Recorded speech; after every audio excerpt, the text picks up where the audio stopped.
Hola, buenas tardes, buen domingo. ¿Cómo están ustedes? Una vez más juntos para preguntarnos cosas. Pablo, Hola, Graciela. buenas tardes. ¿Cómo andas? ¿Bien?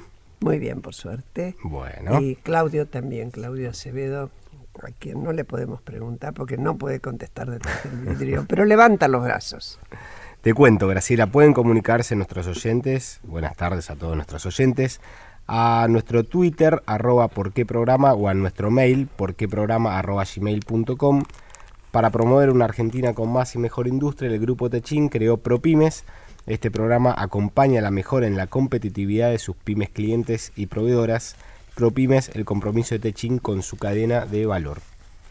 Muy bien, hoy escuchamos todo el tiempo, o bastante a menudo, en realidad me corrijo, no sé si suficientemente, que hay problemas sociales fuertes. Siempre aparece este tema con fuerza durante campañas electorales. Después, algunos especialistas escriben artículos en los periódicos o son convocados en algún programa. Pero cuando se habla de grieta, en general se habla siempre de la grieta entre los partidos políticos, cosa que yo ni la creo demasiado. Sí me preocupa algo que me parece como grieta mucho más difícil de zanjar y de coser, que es la grieta entre quienes están fuera del ámbito de la pobreza y quienes están dentro del ámbito de la pobreza. ¿Por qué lo encuentro difícil? Porque tal y como va el mundo, con un capitalismo creciente en todas partes, sabemos que el capitalismo suele ser cruel, es decir, no se para a ver qué gente sufre cuando crece, sino cómo se aumentan las ganancias, que es como su obligación. Del otro lado debe estar el Estado, deben estar las organizaciones que se preocupan por el tema, para ver cómo se equilibra ese crecimiento del capitalismo, que es imparable, porque bueno, ya se demostró a pesar del marxismo. Que pronosticaba que llevaba en sí mismo los virus y pronto iba a morirse. No ocurrió. Para ver qué podemos hacer mejor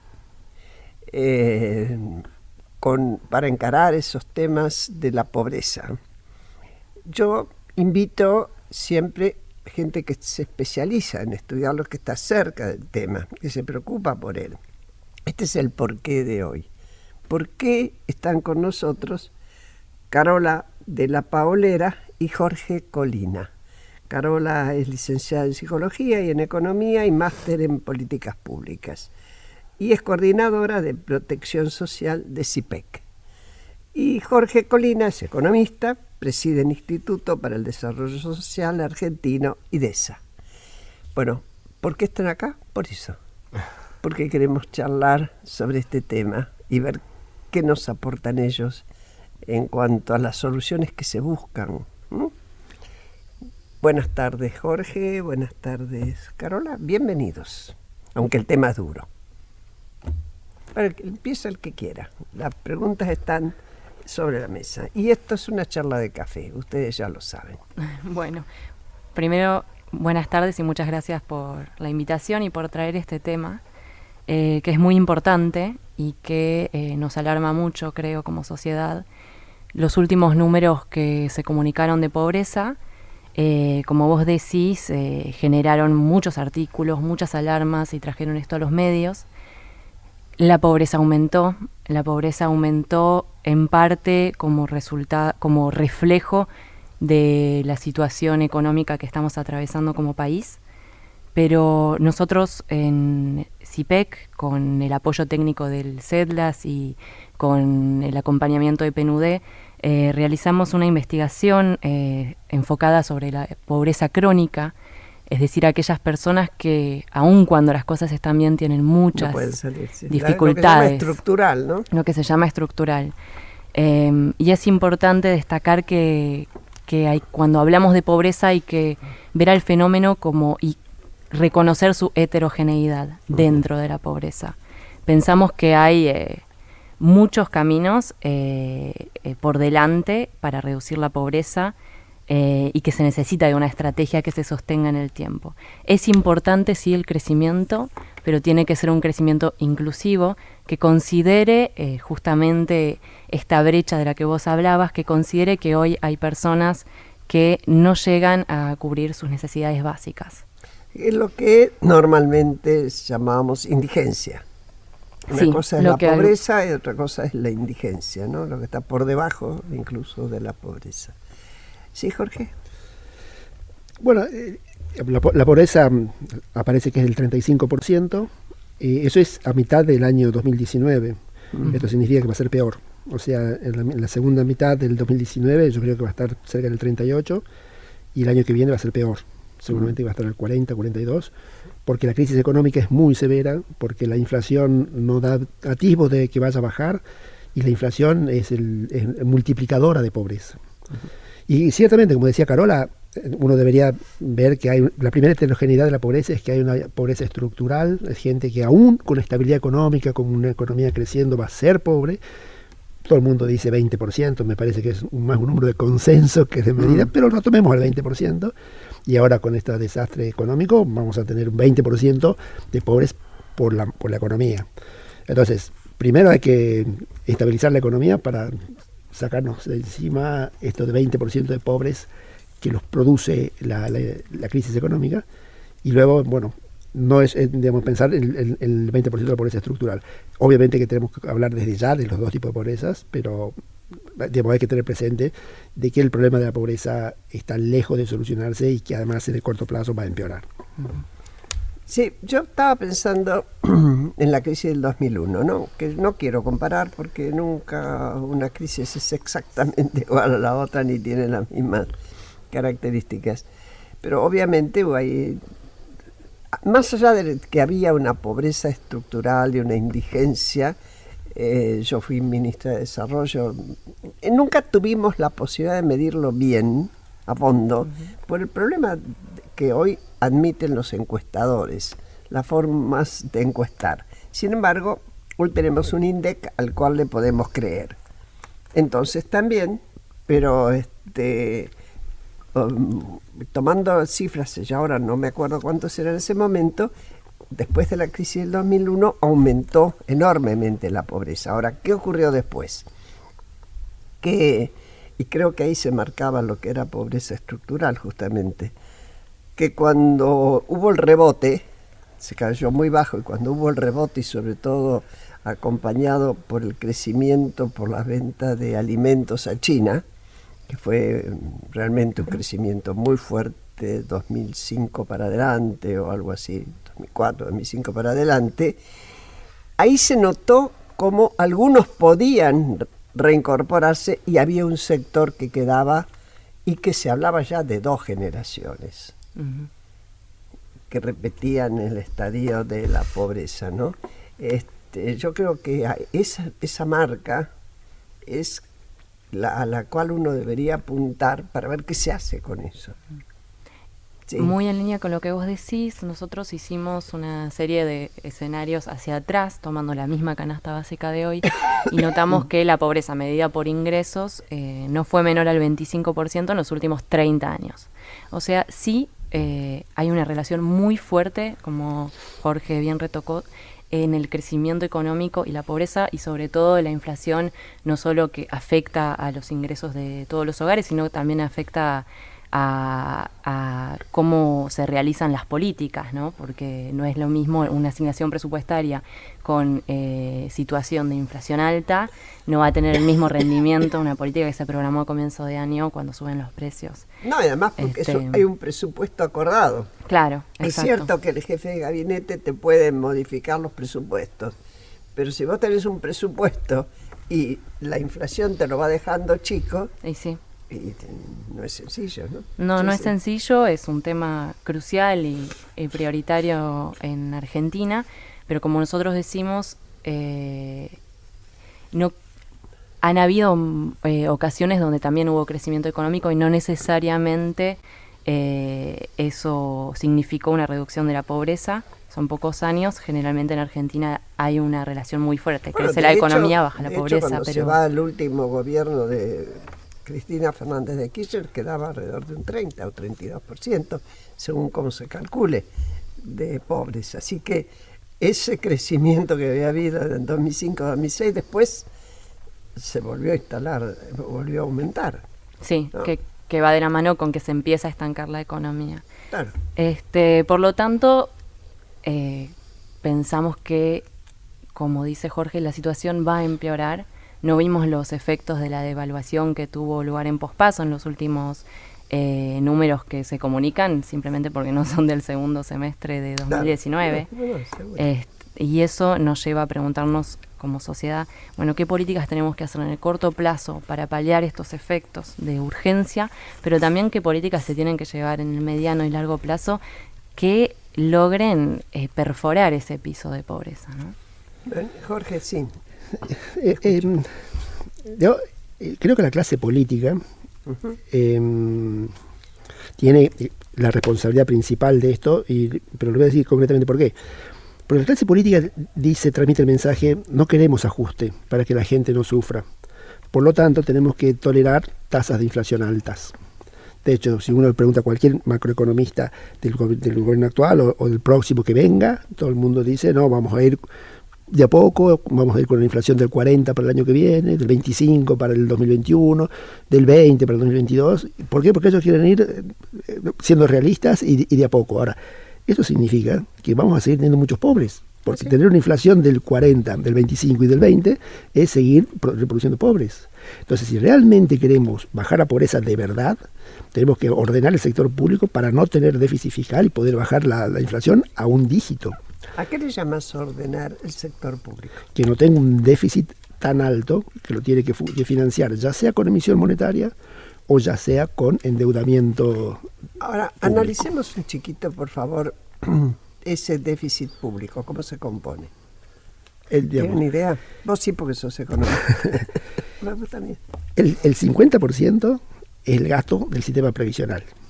Y el sistema previsional protege un montón de gente que recibe apenas la jubilación mínima, pero tiene un montón de inequidades. Uh-huh. Por ejemplo, está generando constantemente doble cobertura. Un montón de personas que sin ganar la mínima, o sea, tiene una jubilación razonable, y cuando muere el esposo o la esposa, recibe su pensión y ahí acumula 2 jubilaciones. Y obviamente están los regímenes especiales. Regímenes especiales significa que la gente se jubila antes, con menos aportes, o con jubilaciones superiores al régimen general.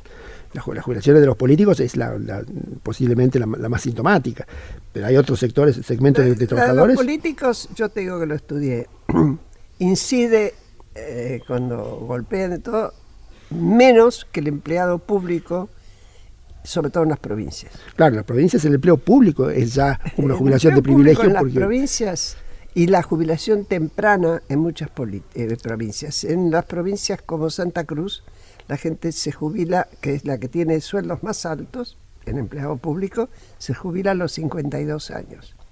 Ese tipo de cosas es la que hay que ordenar en el sistema previsional. Ordenar el sistema previsional no es bajar jubilaciones, es simplemente a partir de ahora decir, le demos cierta racionalidad. O sea, bueno, entonces la racionalidad, yo digo porque yo escucho eso y quiero ponerle nombre y apellido a las cosas y decirle, hay cosas que la gente no se va a bancar, ¿no? Porque yo tengo amigos viviendo, por ejemplo, en Río Gallegos, que se han jubilado a los 52 años, hoy tienen 80 y que llegó cuántos y tienen una jubilación alta. Algunos se han quedado a vivir ahí, otros, y sobre todo en Tierra del Fuego, la mayor parte que es de otro lugar, una vez que se jubila, se vuelve al lugar de origen, con lo cual gasta su dinero en otro lado. Las cajas previsionales de esas provincias no aguantan, porque la provincia no produce suficiente como para bancarse la caja. Entonces tiene que ir Nación a socorrerla. Ahora bien, todo el mundo en lugares como esos te dice, cuando son progresistas, ¿no? Es cierto, es una jubilación muy temprana, pero que esperen que yo me jubile. Claro. Después lo cambian. ¿Mm? ¿Sí? Bueno, esto, si intentás cambiarlo, todo lo que sea meterle mano a edades de jubilación, que son lo que vos describías, Jorge, es cierto. Hay ventajas increíbles en alguna gente que no tienen gente que trabaja. Y el tema de los políticos, hace rato que se acabó la jubilación de privilegio a nivel nacional, ¿no? Es decir, bueno, si vos te jubilás antes no recibís las mismas ventajas que si se recibían antes. Vas a tus sueldos, digamos, ¿no? Son más altos porque son más altos los sueldos, pero no te golpea tanto como el empleo público. Ok, estoy de acuerdo. Y como decías, Graciela, cuando decías la gente no se lo va a bancar, entonces tenemos que mantener ese tipo de inequidad, decimos, bueno, cobremos más impuestos. Ahora resulta que la gente no quiere pagar el impuesto a las ganancias. De hecho, este gobierno fue elegido porque prometió que iba a bajar el impuesto a las ganancias. Y además sale la Corte Suprema y dice los jubilados no van a pagar impuesto a las ganancias cuando hay muchas jubilaciones que son muy altas. Así es. Y es la única el único impuesto que yo personalmente, que estoy jubilada, pago y siento que es razonable y que es justo. Claro, y los jueces no quieren que se pague, que los jurados paguen. Sí. Hay dos datos también que son interesantes para sumar a la discusión acá, y el primero es ver cómo se compone la pobreza. Y cuando vemos que la mayoría de las personas que están en la pobreza son personas jóvenes, son niños. Hoy la mitad de los niños de menos de 15 años está en la pobreza. Cuando avanzamos en la franja etaria y vemos los adultos mayores, hay muchos menos que se encuentran en situación de pobreza. Ese es un dato interesante. El segundo dato interesante es que hoy Argentina está pasando por un bono demográfico. ¿Qué significa? Significa que hoy tenemos menos gente dependiente, adultos mayores o niños, y más gente trabajando. Pero ese bono demográfico se va a terminar más o menos en 25 años. Tenemos una Argentina que va a envejecer. Entonces el tema de... Cosa que está pasando ya en otros países, por ejemplo, de Europa hace rato. Exactamente. Y que le metieron mano a este tema, ¿no? Entonces ahí vamos a tener que, como sociedad, plantearnos, primero, ¿cómo estamos hoy invirtiendo para que estos niños, que van a ser quienes sostengan a más personas, tengan todas las habilidades y todos los recursos necesarios? Primero que nada, que dejen de ser pobres. Exactamente, pero eso va de la mano. Y la segunda, y tener en claro esos son los niños que el día de mañana van a ser adultos, y por eso hoy eso conforma una inversión estratégica a la hora de hablar de sostener sistemas previsionales. Ahí sí que te metiste en un tema, y es que tienen las élites política, empresarial, sindical, de organizaciones sociales de la Argentina, visión estratégica. Visión estratégica, digo, primero es un derecho. Nosotros hoy estamos vulnerando derechos de niños en Argentina. Pero además, si no queremos tomar ese argumento, tenemos que decir que es una necesidad para crecer en el futuro, que hoy estos niños reciban lo necesario para cubrir una canasta básica. Un niño que hoy no come bien, no accede a una buena educación, va a tener menos oportunidades cuando sea adulto. Entonces eso está claro. En realidad el miedo de Carola tiene un miedo más grande, debe generar un miedo más grande aún de corto plazo, porque como bien dijo Carola, hay una transición demográfica en donde hay mucho más trabajadores, gente en edad activa, que niños y que viejos. Entonces tenemos la oportunidad ahora. Tenemos pero esa fortaleza. Cuando uno mira, bueno, ¿y dónde está trabajando esa gente? Resulta que la mitad es un trabajador formal y la otra mitad es informal. Y cuando vemos, y cómo viene la tendencia, desde el año 2012 a hoy, el empleo asalariado privado registrado, que vendría a ser el empleo en empresa privada productivo, no creció nada. Tampoco cayó mucho, pero no creció nada. Lo que más creció fue el... Tampoco nuestra industria es muy competitiva en todos los rubros. No, pero más allá de eso, ni siquiera, se mantuvo constante en 6 millones de trabajadores. Ahora, lo que más creció fue monotributismo, servicio doméstico y empleo informal. O sea que estamos desaprovechando el bono encima. No solo que estamos hipotecando el futuro porque los niños están siendo pobres, sino que estamos desaprovechando el actual bono. Bueno, por eso vuelvo a preguntar, y introduzcanlo como un insumo. ¿Hay mirada estratégica? No. Porque la hay en las organizaciones como las de ustedes. Pero cuando vas a pelear la política, lo que te aparece es el discurso demagógico. Ya estamos haciendo tal cosa y no toma en cuenta con qué. Y un ejemplo en ese sentido es lo que dijo Carola, que comienza el bono demográfico. En las estadísticas de demografía del INDEC, que está en su página, se observa en el hecho de que no sube la cantidad de jóvenes. Es decir, tenemos 15 millones de jóvenes y a partir de ahora vamos a tener 15 millones de jóvenes hasta el año 2100. Y los políticos prometen crear escuelas, cuando en realidad escuelas hay. Lo que tenemos que pensar es en el bono demográfico, ¿qué calidad de escuela? No en que vamos a tener más niños. Sí, y lo que tenemos que pensar también es que hoy esos jóvenes, cómo se están insertando en el mercado laboral. Y como vos decís, hoy el mercado laboral también muestra cifras alarmantes.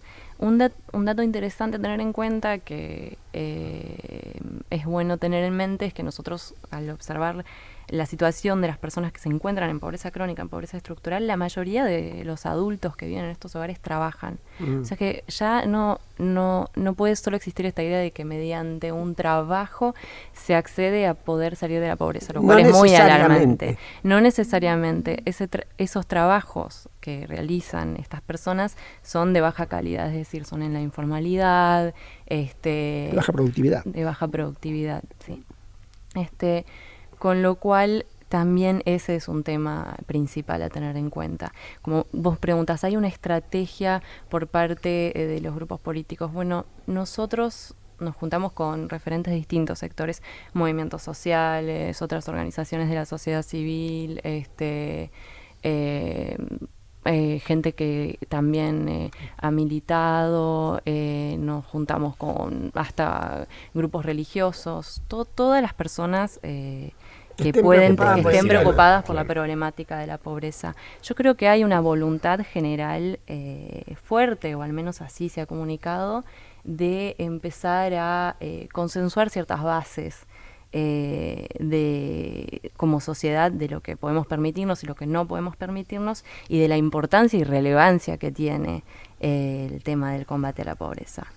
Bueno, Carola, Jorge, hacemos un pequeño parate y enseguida seguimos.